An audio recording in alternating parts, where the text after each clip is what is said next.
슬라이드는 한 장의 도화지와 같고 여러분은 이 도화지에 청중에게 전하고 싶은 여러분만의 이야기를 담습니다. 도화지에 그림을 그릴 때 우리가 그림의 구도를 잡듯이 슬라이드를 디자인하기 전에 화면 구성을 잡는데 우리는 이것을 레이아웃이라고 부릅니다. 키노트에서는 화면 구성 시 텍스트, 도형, 이미지 등의 대상체를 짜임새 있게 배치할 수 있도록 안내선 기능을 제공하고 있습니다. 게다가 키노트 6.0에서는 안내선 기능이 더욱 강력해져서 여러분이 슬라이드의 화면을 구성하는 데 큰 힘이 됩니다. 그럼 키노트 안내선 기능을 지금부터 배워보겠습니다. 지금 화면상에는 텍스트 대상체 하나가 놓여 있습니다. 당신이 좋아하는 커피는이라는 이 텍스트 대상체를 저는 화면의 정중앙으로 위치시키고 싶습니다. 이런 경우에 우리는 안내선 기능을 10분 활용할 수가 있습니다. 자, 이 텍스트 대상체를 마우스로 잡아서 서서히 중앙으로 가져옵니다. 그러면 잠시 후 노란색의 안내선이 나타납니다. 이 안내선은 화면의 좌우를 기준으로 이 텍스트 대상체가 가운데 배치가 되었다는 것을 알려줍니다. 자, 그러면 이제 이 안내선을 기준으로 서서히 이 대상체를 내려봅니다. 자, 그러면 잠시 후에 다음과 같이 상하를 기준으로 중간에 배치되었다는 것을 알려주는 자동 안내선이 추가로 나타납니다. 결과적으로 우리는 이 텍스트 대상체를 화면의 정중앙에 배치하였습니다. 이렇게 우리가 지금 방금 사용했던 안내선 기능은 키노트에서 자동 안내선이라고 부릅니다.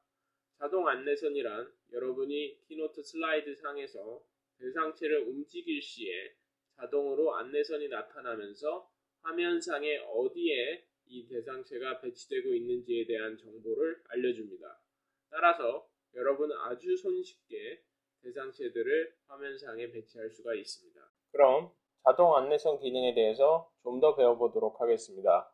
지금 화면상에는 텍스트 대상체들이 다음과 같이 제공되고 있습니다. 저는 이 텍스트 대상체들을 화면의 상하를 기준으로 중간에 위치를 시키고 각각의 텍스트 대상체들 간의 간격을 정확하게 똑같이 유지하고 싶습니다. 그러면 앞에서 배운 것처럼 먼저 아메리카노라는 텍스트 대상체를 클릭해서 화면의 정중앙에 다음과 같이 배치를 했습니다. 자, 그리고 다음으로 이제 카페 라떼라는 텍스트 대상체를 끌어서 아메리카노 좌측에 다음과 같이 배치를 합니다. 다음과 같이 자동 안내선이 나타나면서 두 개가 수평으로 동일한 위치에 존재하고 있다는 것을 알려줍니다. 자, 그런 다음 카페 모카라는 마지막 남은 텍스트 대상체를 잡아서 화면상에 다음과 같이 배치를 하다 보니 이 텍스트 대상체들 사이에 양쪽 끝이 화살표로 표시되어 있는 안내선이 나타납니다. 이 안내선은 여러분이 지금 화면상에 배치한 세 개의 텍스트 대상체들 사이의 간격이 동일한 간격을 유지하고 있다는 것을 알려줍니다. 따라서 여러분은 아주 손쉽게 텍스트 대상체들 간의 간격을 유지할 수가 있습니다.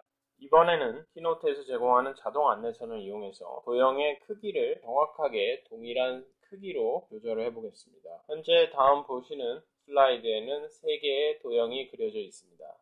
이 각각의 도형 중 이 원을 기준으로 다른 도형들의 크기를 맞춰주겠습니다. 그럼 원을 먼저 화면의 정중앙으로 배치하겠습니다. 그런 다음 세모를 움직여서 원의 왼쪽에 수평으로 맞춘 후 세모 도형의 크기를 조절해 보겠습니다. 세모 도형의 가장자리를 잡아서 드래그를 해보겠습니다. Shift 키를 누른 채로 움직이게 되면 비율을 유지한 채 다음처럼 움직이실 수가 있습니다. 자, 그러면 세모가 점점 커지는 것을 눈으로 확인할 수가 있습니다. 잠시 후에 보시는 것처럼 키노트에서 제공하는 자동 안내선이 나타나면서 원과 이 세모가 가로와 세로가 동일한 길이라는 것을 보여줍니다. 우리는 정확하게 동일한 크기로 맞춘 것이죠. 그러면 이 상태에서 세모를 움직여서 적절히 수평으로 다시 배치를 하게 되면 동일한 크기의 세모와 원이 다음처럼 배치된 것을 확인할 수가 있습니다. 남은 네모를 선택을 한 후에 이번에는 네모의 가장자리를 잡고 네모를 서서히 크기를 줄여주겠습니다. 그렇게 되면 잠시 후에 보시는 것처럼 자동 안내선이 나타나면서 다음과 같이 네모 역시 지금 우리가 이미 작업했던 세모와 원과 동일한 가로와 세로 길이를 가지는 것을 확인할 수가 있습니다. 자, 이 상태에서 우리는 이제 다시 수평으로 이 도형을 가져와서 배치를 하게 되면 이 세 개의 도형을 정확하게 다음과 같이 똑같은 크기로 배치를 할 수가 있습니다. 똑같은 크기로 조절을 할 수가 있습니다. 키노트 자동 안내선의 마지막 기능으로는 각각의 대상체의 가장자리를 기준으로 여러분이 배치할 수 있도록 도와주는 기능을 배워보겠습니다. 먼저 메뉴 막대에서 키노트 메뉴를 누르고 환경 설정으로 들어갑니다. 그러면 세 번째 탭의 눈금자를 선택하고 정렬 안내선 부분을 보면 대상체 가장자리에서 안내선 보기라는 메뉴가 현재 비활성화 상태인 것을 알 수가 있습니다. 이 메뉴를 활성화시킵니다.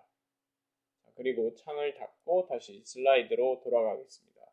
이 상태에서 저는 이제 예를 들어 원을 이런 식으로 배치를 해보겠습니다. 그리고 이 상태로 흐트러뜨린 다음에 다시 이 네모를 움직일 때마다 다음과 같이 네모의 밑변에 가장자리 안내선이 나타나는 것을 확인할 수가 있습니다. 그리고 다시 이 세모를 움직이게 되면 세모의 위와 아래에 다음과 같이 가장자리 안내선이 나타나면서 여러분이 도형을 배치하는 것을 도와주고 있습니다. 마지막으로 원을 배치를 하게 되면 이 세 개의 도형을 정확하게 똑같은 높이와 간격으로 배치되어 있는 것을 다음과 같이 확인할 수가 있습니다. 여러분이 아주 정밀하게 대상체들을 배치하고자 할 때는 가장자리 안내선을 켜둔 채로 사용하시면 다음과 같이 좀 더 정확하고 편리한 가장자리 자동 안내선 기능을 사용하실 수가 있습니다. 그럼 마지막으로 우리가 지금 사용했던 안내선의 색상을 바꿔보겠습니다. 메뉴 막대에서 키노트를 누르고 환경 설정에 들어갑니다. 세 번째 눈금자 탭을 선택하고 정렬 안내선의 색상을 클릭합니다. 색상 팔레트가 나타나고 여러분이 원하는 색상을 클릭해주면 됩니다. 저는 녹색을 클릭해 보겠습니다. 자, 그리고 창을 닫고 다시 캔버스로 돌아갑니다. 이 상태에서 제가 대상체를 움직여주면 다음과 같이 정렬 안내선이 녹색으로 바뀌어 나타나는 것을 볼 수가 있습니다.